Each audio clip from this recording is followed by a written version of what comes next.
Okay, what's up? Real quick, we are talking about super green powder drinks. Now, this is one of those weird categories where does it make a difference? Does it make a difference taking a scoop of green powder every morning? I have used them for many years. I've also stopped using them for 6 months at a time. Now, I think that they make a difference if you don't get your vegetables, your greens, your vitamins in your regular diet if you're busy on the go. It's kind of a good mental check to know that you've gotten your greens, that you've gotten a nice mix of vitamins, minerals.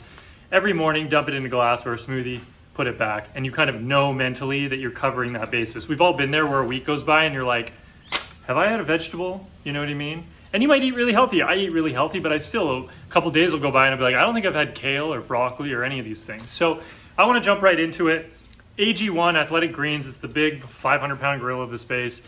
You might hear it on Tim Ferriss' podcast, every podcast, whatever. They do a good job. They have a great product. 75 minerals, vitamins, probiotics.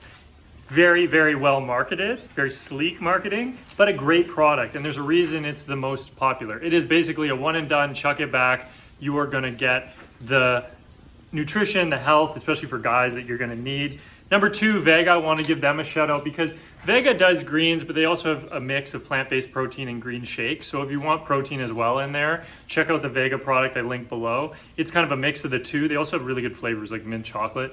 Flavors is something I didn't really care a lot about back in the day. I was like, what, just went unflavored every time because I'm a hardo.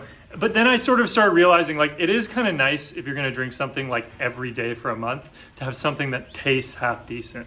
And usually back in the day, it's fitness adage is if it tastes like crap, it has to be good for you.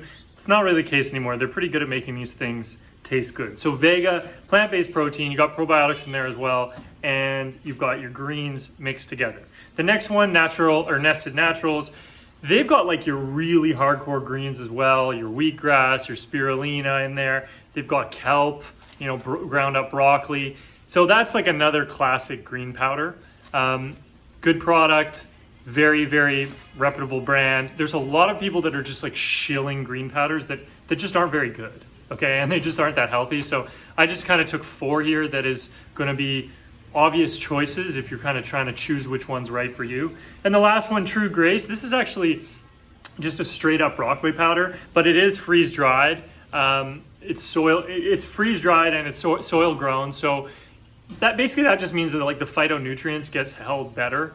So they just really focus on one product, one broccoli. You just think of broccoli and they think, okay, how can we deliver this in an efficient form and maintain all the nutrients? And they do a really good job of that, and they're really well respected for it. So that's a classic example. And broccoli's been around forever. If you eat whole broccoli every week, chances are you're a pretty healthy person. So that's another way of doing it, is just isolating one powder and going with that, if that's something you feel more comfortable with, rather than just putting a mix of all different stuff in your body. So that's it. AG1 Athletic Greens, Vega, Nested Naturals, and True Grace to round it out. The last thing I say with health food products is people try and sell you all sorts of stuff on the internet, mostly because when people click links, they make money, usually with affiliate partnerships, okay? Every time you click one of these links below, I think it's 8%, right? But I do that because we test the products, and when it helps sort of support the whole business, and you get click-throughs on the links,